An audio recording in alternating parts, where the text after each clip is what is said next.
This episode of the Inferno is presented by Pearl River Resort. Pearl River Resort is the perfect place to spend a game day weekend. With gaming, golf, dining, entertainment, and more, there's no better place to stay and play.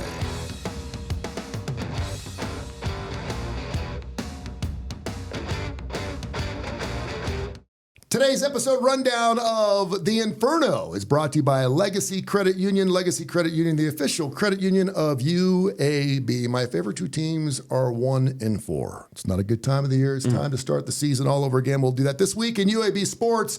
How the Blazers are going to get me out of a speeding ticket. And Mark Ingram, have you ever thought to be a rock and roller? You play instruments, right? Oh, God, this was the dream job growing up. We have the new Red Rider in the studio in the Inferno, which starts next. Trent Dilfer here, head football coach of the UAB Blazers. I want to tell you about my friends at Legacy Credit Union. Legacy began as University Credit Union in 1955 and remains committed to UAB faculty, students, alumni, and fans. Not only do they support the Birmingham community, but they are also proud sponsors of UAB and UAB athletics. Visit LegacyCreditUnion.com and find out why you should become a member today. The Inferno, we do it every single week. Andy Kennedy, getting ready for basketball season. I cannot wait. I got my season tickets. Thank you very much. My season tickets were emailed to me. I put them all in my wallet, man. I'm ready to go for every home game down there at Bartow. Super excited about that. And, of course, the football season continues to go on our way. We'll talk about the game last week. Army-Navy undefeated for the first time since 1945. Both teams have been undefeated since 1945 going into week 7. Isn't that crazy? It really is. Yeah, you know, both of them having the best season they've had in a long, long time. And so that's going to be a great game at the end of the year. And, of course, we've got Army. We're at Army this weekend. Yeah. Let me tell you why you got to win that game. I was on my way out Do there. tell. And I always leave a little early. This is not an obvious answer, I assume? No. Okay. So I'm at the bottom of the hill. We're in Homewood right here, and Cumulus is up on top of the mountain here. And so there's a light where the old jitterbugs used to be at the hotel. It could be a great haunted house. It's just torn to pieces. And so there's a stop sign there. It used to be a merge, and now it's a stop sign. And, of course, because I'm old, I couldn't look over my shoulder. So I knew there was nothing coming, so I just went ahead and pulled through. And, of course, right there, I don't even know where he came from. One of Homewood's finest. Gotcha. Pulled me over in the gas station parking lot at the bottom of the hill, about quarter till. And he says, what's going on there, Mr. Curry? And he goes, Tony Curry? I said, yeah. And he goes, nice to meet you. He goes, where you headed? I said, I'm headed up to Cumulus. He goes, I didn't think you worked there anymore. I said, well, I'm doing some stuff with the UAB Blazers in Learfield, and we're doing a show called The Inferno with Coach Dilfer, and it's a great show. And he goes, oh, killer. He goes, I'm a big Blazer fan. He goes, well, I guess, I'm pulling you over because you rolled the red. You rolled the red back there. And I said, yeah. I said, I didn't see you, and obviously if I had seen you, he goes, well, yeah, I figured if you'd seen me, you wouldn't have rolled through it. Right. And he goes, what's the Blazers going to do this weekend? And I said, well, hopefully we're going to get our second win. He goes, I'll tell you what, I'll meet you here next week. He said, if the Blazers win, no ticket. And if they lose, I'm going to give you a ticket. You got a lot riding on it. And I said, really? And he goes, yeah. And I said, you know what? That's a deal. So I have to figure out, well, first of all, I will be driving the same situation. But if, in fact, they lose, I'm going to have to figure out a back way to get up. I don't think there's a road that comes up the other side of the mountain here in Homewood. So the Blazers got to get it done this weekend. For sure. And if you have not been to Army, it's incredibly unique. It's in West Point, New York, which you don't just stumble on. Mm-hmm. You're not going to find yourself, near a game the way you would in this part of the country. You're not got a friend that's going to the, whatever Ole Miss game or the Bama game or the Auburn or Tennessee or whatever game. It's really, really up there. Their campus, which is called the Post, is larger than the island of Manhattan, and it's just wooded. It's just all woods in upstate New York, about an hour north of the city. Adirondack, is that what it is? Adirondack, is that the woods up there, Adirondack Woods? I don't know. It's on the Hudson River. Yeah. What they laughingly, the clean part is what what New Yorkers would say. And I've been there once. It is really pretty, but it is. I mean, you drive through the gate, man, and you drive like a mile before you see any, buildings or that resemble a college campus or residence. They got a lot of their professors live on their campus, which is unique, again, because there's just not a lot. When you get outside the gate, there's not a lot there. And so we got a tough game. We obviously are not playing the way we want to play. I don't think there's any way to sugarcoat that. We're just not performing to the level that we're capable of. Nobody would tell you that better than our coaches. If you saw the press conference the other day, Trent was very much saying that. So if this is something we got an opportunity to get better, we got to get better, and we have the talent. We've shown moments. If you look at Arkansas specifically, we've shown moments where we absolutely can play better than we're playing. So now it's about sort of putting these moments together and going and playing a complete game. And we saw what Arkansas did this past weekend. And I mentioned my two favorite teams are 1-4. I'm a Bengals fan, so my Bengals and Blazers. You and my wife. My wife's a Bengals fan, Cincinnati girl. She can't help it. That was a hard one to watch as well yesterday. I do want to ask you, though, and listen, I watch enough college football, and you have too. There's going to be times when games get away from you. Sure. Is a team 70 points better? Would they play 70 up again? Probably not. But it does happen. But I do want to ask you, and you can kind of, we used to do a show called The Coach's Chair, and I love having you on as the UAB athletic director because you can kind of pull the curtain back on what happens in the Wizard of Oz a little bit. But how important it is, and I know Trent harps on this, winning your box and winning every play. Every coach says that. Don't think ahead. Don't think about what's going to happen after this next day. Okay, if this happens, I know you have to prepare. You have to have a blueprint. I know you have plays that are in the box when you start a game in most cases. But in this particular case, when it starts to get away from you a little bit, as a coach, and maybe you can speak for him a little bit since he's not here this week, how do you, as an individual, as a boss, as an athletic director, take things incrementally? We say one day at a time or one play at a time. How do you back it up, pause, pray a little bit, take a break and say, okay, we still have everything in front of us, and it's not always about the end, it's about how we get to that end. Yeah, well, one of the things that's unique about Trent and some coaches, if down, in the fourth quarter by 3 touchdowns, would start running the ball, trying to burn the clock. Let's just get out of this thing. Yeah. He's just not that way. And so if you go back and watch it, we start going for it on fourth down every single opportunity, even at times where in what I would call a more competitive score moment, you would not have gone for it on fourth down. So, go for it on the fourth down and we give it back to them on our own 35-yard line. And so that exacerbates that higher end score, called it last 2 to 3 touchdowns from them, times, is really a matter of us saying, hey, we got to take some risks. If we're going to stay in this thing or try to come back when it was still manageable, we got to take this risk. Well, then if it fails, now you're giving them the ball in incredible field position, really hurting your defense. So I'm not saying that they're not better than us. Believe me, I think Tulane is maybe – I thought Navy was the best team in the league, and now watching Tulane up close, I'd not seen Tulane play. They're a very complete football team. They are really good, and they've got real depth. I think they're dramatically better than they were a year ago, and they were good last year. Remember, they played in our conference championship last year, and it was a close game that they hosted against SMU. I think they're much improved from last year. They're really good. Yeah. I noticed that, and it's why it's so important not just to look at the score. And again, I just saw the numbers kept ticking up, and I was going back and forth between a couple of games. I had 14. And listen, I know when you're going for it and you're on 35 and you don't make it, but I do appreciate that as a fan because you are down by 30 and you might as well go ahead and get some playing time. Get it in there and get it done. So, I mean, take that into effect. And the presser, of the score, Trent, I can't remember the question that was asked. It was something about timeouts. We started calling timeouts.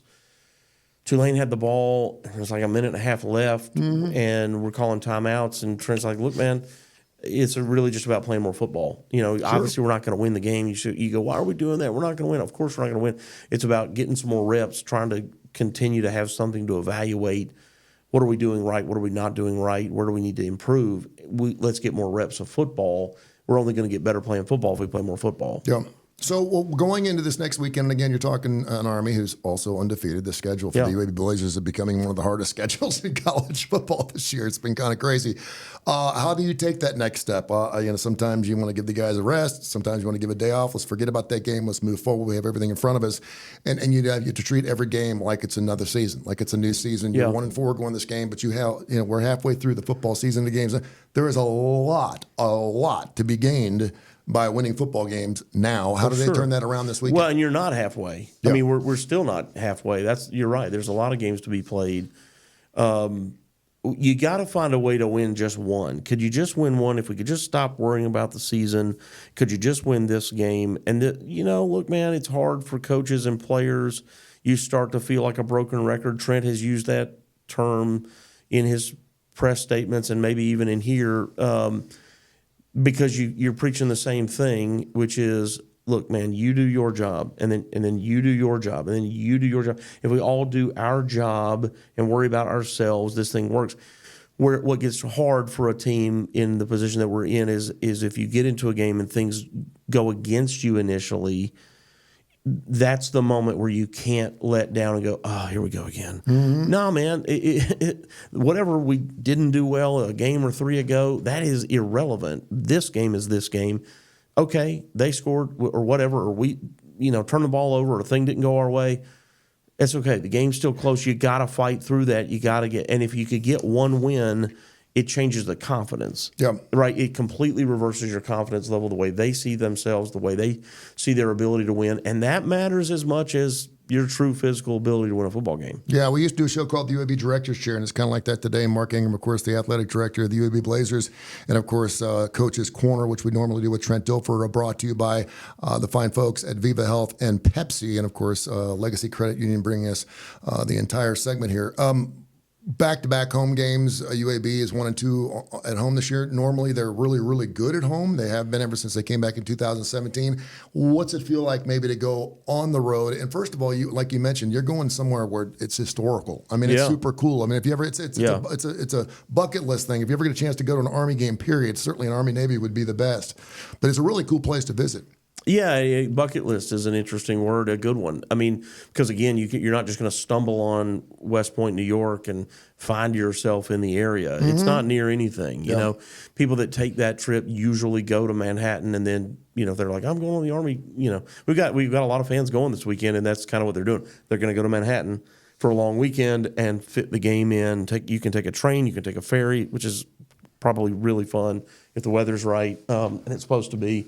So, yeah, it's a cool trip. Like I said, I've only been there one time. There's a beautiful, crystal clear lake on one side of the stadium that you kind of, the media from the press box, you can sort of see it on the other side of the field, which would be behind the visiting team. Their stadium is under construction. So one thing that's unique this year about Army is the east sideline where our bench is under construction. So they've had to tighten the sideline. The space between the actual boundary and the wall is within the NCAA rules, but less than normal. So they've actually widened what they call the coach's box by 5 yards on each end to try to help our team spread out a little bit. It's a little unusual. I'm sure, look, they've been managing it. I'm sure it's fine. But they'll have all the cadets there. They'll have 5,000 kids. It's a requirement. They'll all be there unless they're on a sports team that's, let's say if they play a fall sport and they're traveling. Yeah. Otherwise, they're at the game. So they'll have, probably 4,500 or between 4,500 and 5,000 of their students, going crazy, and it's their opportunity to, cut loose. No, and they're undefeated. Make noise. I mean, it's good times, bro. Yeah, and their team really is good. Yeah, it's going to be. I saw them play Temple on a Thursday night game. It was actually the Thursday before we played Navy. Temple's having a tough year, so it's maybe a tough game to judge, but they just do an excellent job with. Neither of them nor Army. Neither of them nor Navy. They don't make a lot of mistakes, and they do just a tremendous job with ball fakes. I've never felt like their misdirection is unbelievable. Yeah, when you're in the game, if you're like physically in the game and you're a defensive tackle, obviously you're fighting off a guard and being double teamed by a center or whatever, and you're trying to find the ball, locate. You can lose sight of where the ball is. That's easy. When you're in the stands, you kind of feel like you can follow where the ball is. Yeah. Man, it is hard to find where the ball is. The camera will miss at least 3 times. I haven't noticed that. Yeah. So they just do a great job with that. They're tough. They play hard. They have an unusual style and be a similar game plan for them. You presume they play a similar game to what Navy plays. I don't know if they throw it quite as much. Navy threw it, I think, 10 times against us. I'm not sure if Army's thrown it quite that much, but I don't think so. Yeah. Be a similar type of game from their side. So what you can't have happen is get down. You got to get up on these guys. You got to try to score early.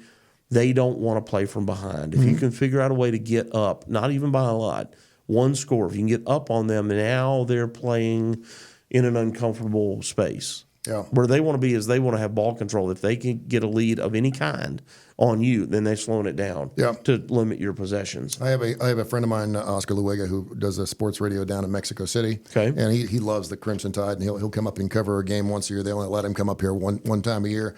And he was talking about Army and Navy. I was talking to him yesterday, and he's like, "You guys should be undefeated." I said, "What do you mean?" He goes, "It's your armed forces.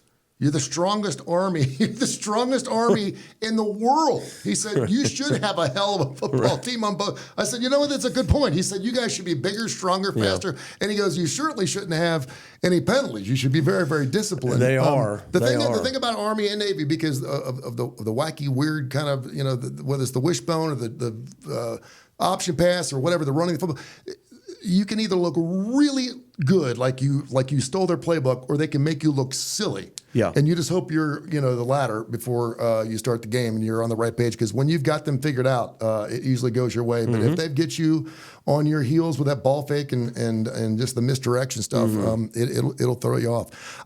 Coach's Corner brought to you by Aviva Health and Pepsi. Coach Trent Dilfer, he'll be back next week. Sure. Andy Kennedy will be back. He's going to be coming in for his first show, I think, here in a couple weeks as we get ready for basketball season. Really looking forward to that. And I do want to mention this week in Blazers athletics. Yes, we have sir. not got a chance to touch on that. Tell everybody what's going on there. Yeah, we've got volleyball at home Friday and Sunday, and we have women's soccer at home on Saturday night. Okay. So, great weekend of sports lined up. Charlotte will be here, women's soccer Saturday night. So right up against all your football, your college football games. I don't even know who else other than us is playing, but Charlotte historically is very, very good at soccer. So both our men's and women's soccer teams are having really strong falls, and if you're a soccer enthusiast and you love the Blazers, then check them out Saturday night. Our hot topic comes from something I saw this morning. Okay. And I've seen both of these gentlemen play live in concert before, Sammy Hagar and Rick Springfield. What a lot of people don't realize is Rick actually had a hit with a Sammy written song, I'll Do Everything for You. I'll do everything. I didn't know that Sammy wrote that he wrote song. that back in 1976, and Sammy actually put it on an album, and then he gave it to Rick to play, and Rick took it to a top 10. You done nothing for me. Exactly. And he still plays that song in concert. Sammy does, as well as Rick does. Oh, does he? So this past Saturday night, Sammy is getting ready. No one celebrates birthdays as much as I do than Sammy Hagar. And Sammy has his place, Cabo Wabo, down in Cabo San Lucas, which is where I had my honeymoon. There's now a dark spot in the bar because that medic didn't make it. Yeah, let's not get into that. Yeah, let's not talk about that. But I did go to the bar, and I got sloshed up and had a good time. It's a killer bar, and there's all kinds of memorabilia of Sammy Hagar and Van Halen stuff. And Sammy's doing this Van Halen thing right now where it's called The Best of Both Worlds, where he's playing music from Best him. of all worlds. All worlds. Yeah. Apologize, you're right. Yeah. Joe Satriani in it. Anthony's in it. I mean, it's just fantastic. And it's nonstop, 2 hours straight in your face. So this past Saturday night, Sammy's out, and he's like, I want to bring a friend on stage. And here comes Rick Springfield. Oh, that's great. Yeah, it's a great video if you get a chance. And I got goosebumps just talking about it. And I sat there and watched these two, and Rick was singing it so well that Sammy likes to indulge and move in a little bit. And he was like, I don't even need to help him sing this song. And it was fantastic. Sammy is going to turn 77 years old on October 13th. Are you kidding? I would have never guessed. 70. I mean, if you had asked me his age, I might have been like, I bet he's 65. That is me in 19 years. That's remarkable. So 77? I'm at the Y. I'm at the Y this past Saturday with my daughter. She's got a volleyball game, and there's a track upstairs. It's the Y Greystone. And I got some new gym shoes on from Skechers. I got a deal going on with Skechers. You do. I had new shoes, and I was trying to wear them in a little bit, and the right side, the tip got, like you ever put a pair of shoes on there, it's a little too big, and they kind of Stump. I stumble. I take a header onto the track. I hit my head, hit my shoulder, my chest. I feel like I I think I Not cracked to a laugh, rib. but I would love to see a video of that. And I'm laying on the floor. I'm laying on the ground. And of course, an older woman who's like 95 comes out. Are you okay? Do you need a She had glass her of water? I walker couldn't and get she up. knocked And over. I'm sitting on myself. I'm like, and of course, my son, Xavier, he emulates me. So he fell down, but I needed him to come help his old man up. Yeah. And I'm thinking, okay, first of all, I'm getting an MRI and I'm going to see a doctor Monday morning. And as soon as I get done with the show, I'm calling all the doctors I know. I'm going to get this fixed. Ice bath. Because I'm 58. Ice bath would Sammy help. is 77 years old. I want to know, what is Mark Ingram The Red Rider of the UAB Blazer is going to be doing when you're 70. The Red Rocker. The Red Rocker. I say the Red Rider because I don't want. There's Yeah. only one. Well, You're riding, right, baby? It's He the is Red the Rocker, Red- but he's the Red the Red Rider. Yeah, I'm going to Rocker, call you Red Rider. At 77? What do you foresee in your crystal ball of green and gold? What do you think you're going to be doing when you're 77 years of age? You know, if things go right, I'll be selling suntan lotion on the beach or something like that. That would be a good if we second career. If we still have a beach, Beaches are in 19 still a years, thing. Yeah, I mean, I just cannot believe that he's 77. That is I can't believe that. I hope I can move like he can move. I can't move like that now. I don't know why I think I'd be that way, you know, at that age. But good for him. Golly. And Rick Springfield, how unusual. You know, he was on General Hospital. Mm-hmm. You know, so he's on a soap opera, and it's like the most popular soap opera. And he's like the hunkiest, most popular guy. And then he comes out with this song. And now he's like everything. In that moment, you know, he was like the cool rock star guy and the cool actor guy, and he was everything. You know, there's another guy, I forget his name, that was in the band Player. Baby Come Back, you know, Baby Come Back. Yeah, I know the song. He was a guy from a famous big jaw, black hair, I forget his name. Do you know what Rick was originally going to call Jesse's girl? No. Gary's girl. I think he chose the right name. Gary was a friend? Gary was a friend. It was a good friend of mine. But it was going to be That's how called. it was? It was Gary going was to a be. friend. It was I'm gonna going to try to sing that song. It doesn't. With Gary. It doesn't line doesn't up. ring the same way. No, it does not. I didn't know that Sammy wrote the other one either. I did everything for you, Rob. And he brings it up every time he plays the game. He goes, I wrote this hit. He's like, I probably could have had it with it, but I gave it to Rick instead. And of course, I Rick's doubt also he in his 70s. gave it to Rick. Yeah, well, he's getting some residuals. There's an arrangement. Yeah, he's getting some cash from it. Yeah, it wasn't a complete gill. He's not, I'm sure, a benevolent fellow, but not that. But it was super cool to see them on stage together. Because Yeah. when Rick's not up there, he's giving Rick a hard time because Rick wasn't really a rocker. It's No. like but Rick's still getting after it too. in He his still 70s. goes on tour and he'll play those two songs and I'm out. Yeah, You know. when you're selling your oil of Olay or whatever you call that stuff, the panty lotion or lotion, whatever you call it. Is that what he's doing? Can I hang out with you? Oh, when I'm doing that. Yeah. How old are Well, you? yeah, I'll need an assistant. Yeah. I'll need an assistant. There'll I'll be take some care of the requirements. kayaks and the CDs. Would you and please? sell the, You just keep them from floating away, and I'll manage the cash box here, and Yeah. we're gonna go. yeah, you it's gonna make be sure you clean. watch the cash box. You don't want me near the cash box. We'll have Apple Pay. Yeah, we'll be hanging We'll out. also have Apple See, Pay. that'll be Sammy will be 96. He won't We be won't have around. dental. We'll have medical. We won't have dental. Yeah, probably not. Today's Coach's Corner, pretty much the entire show, always brought to you by Viva Health and Pepsi. Of course, we couldn't do it without the fine folks at Pearl River Resort. They do a wonderful job in Legacy Credit Union, the official credit union of UAB. We have some very important closing thoughts coming up next. The if in life. It's a world of possibilities. If you go for a night out with friends. If you can keep an eye on your money along the way. If you know you have overdraft protection with no fee transfers from savings. When you get a low balance alert, it's easier to say yes to fun. If that sounds good, try Regions Life Banking. Stay ready for the if in life. Regis Bank embrace the if in life. Hey, we're recording the show on October 7th. This morning I woke up and it was a Hurricane 1, and now it's a Hurricane 5. Yeah. And we have a lot of friends and family, brothers and sisters, and just wonderful people that live down in Florida. And, of course, the panhandle of Alabama. It appears we're gonna skate that and not be infected. But Fort Myers, Tampa area is going to get hammered again. We just want to let everyone know that we're thinking about Sure. you. This has been a hurricane unlike anything we've ever seen. I think they said that it actually evolved or got up to a 5 faster than any hurricane in the history of record keeping. So we just want to let everyone down there know that we're with you. And if there's anything we can do, we hope FEMA's a big part of you recovering. But I don't know if you've got it. I got friends and family that live down there. And I'm like, I think I could go through like 1 or 2 of those. And I'm like, you know what, I'd probably move inward. Yeah, and so I reached out to Michael Kelly, the athletic director at South Florida, to see if they have any interest in coming to Birmingham. We've done that a few times.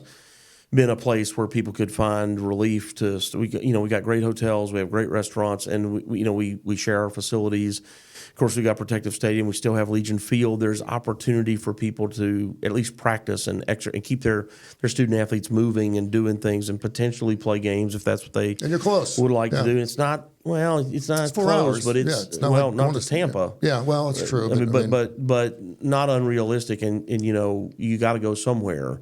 My parents lost their house to a hurricane when I was in college, and they had to evacuate several times when they lived in this house. And what Mother Nature can do until you have to see it is really remarkable. And my father ended up in a second career. He works for FEMA now. Wow. Like, he was on the ground at Katrina the day, like a week or something after the storm. And, it occurs to me too, and this is kind of a funny thing about all of us people. We've all got these boxes. I've moved them. I got about 6 or 8 boxes that I've moved a dozen times. Mm-hmm. They're in an attic. They're in the basement of your house, right? You know what I'm talking about? You're shaking your head. Yeah. They're in your garage, up on a shelf. Yep.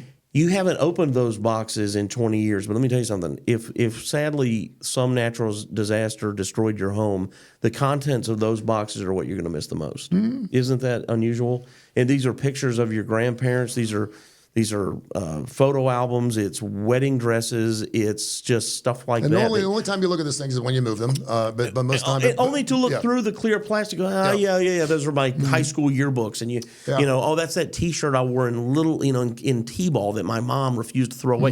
And but you don't ever open it, right? Yeah. But you can get another couch. The devastation of it all is you can get another couch. You can't get any of that. Yeah. Like, I don't have, this is a funny story. I don't have any photos of myself before, like 21. Mm-hmm. And my mother's mother had 3 pictures of me as a baby. Well, she had more than that, but she gives them to when she died, my mom gets them. So then my mom sends them to me. She takes a picture of them with her phone and she sends it to me. And she says, I want you to save these pictures in your phone. And I said, okay, well, all right. And she's sort of talking about how we lost all these pictures of me. And I said, okay. And she says, just so you have them. And I said, well, Mom, what if I lose my phone? And she says, well, they'll be in the cloud. And I said, Mom, you don't even know what the cloud is. What do you? And she goes, Mark, Google says it's there. Don't question your mother. They're in the cloud. And so I have 3 pictures of myself as a baby on my phone. If that's not weird enough, it's pretty weird. You should post I've got them. No, I've shown them occasionally when I have to tell my children how much cuter I was. How big were you when you were born? How big were you? How many pounds? 18 pounds. Jeez. I was 18. No. I don't know. You were a red rocker. I'll find I got it. I'll show you the picture. They're kind of funny. I was talking to an insurance friend of mine yesterday, and what people don't realize is insurance companies there's only 4 of them. Yeah. Okay, and they're like, there's only 4 insurance companies in the United States of America. Everything else is underneath those 4. So if you have an insurance provider that is not one of the big 4, they work for one of those big 4. So, which is really hard to believe that there's not more of them. He said that last year, 62% of all flood-damaged homes. Nice. Is that weird? How weird is that? Yeah, that's good. That's so funny. I always tell my kids, you weren't cute. This is a cute baby. That's a cute baby. 63% of all flood-damaged homes last year were not in flood zones. Wow, that's crazy. Listen, all these people in North Carolina. So, I reached out to South Florida. I reached out to Appalachian State, too. Who would think you live in the mountains and you're going to hit with hurricane damage? Dude, the interstate's closed. So they probably don't have. Why would you have flood insurance? The interstate we took to get to your basketball game is closed right now. It's crazy. All right, that's the Inferno. Thank you so much for listening again. Trent Diffel will join us next week. Andy Kennedy. We're going to get both these guys in the studio. I can't wait to get them all in here, man. Get all 4 guys. What about a wrestling match? Whatever it takes. Cage match. We can do that. Yeah. We get Molly to come up and she can ding ding. Ding ding. She can be the announcer or whatever. Have the striped shirt on. This is National Officials Appreciation Week. Is it really? Yeah. No, yeah. Let's let that week slide by. There's really no appreciation there at all, is there? National hug a ref. Yeah, we'll hug. If you know a ref, hug a ref. We'll hug a ref. Yeah, that's the call. They should have National Makeup Call Day is what they should have, because if they screw up, the next one's always going on your side. This Brought to you by UAB Eye Care. This is UAB's The Inferno. I'm Tony Curry, Mark Ingram. Have yourself a great week. This episode of the Inferno is presented by Pearl River Resort. Call on an early weekend and head over to Pearl River Resort, where it's always no work and all play at Silverstar, Golden Moon, and Dancing Rabbit Golf Club. And be sure to catch the big game excitement at Timeout Lounge.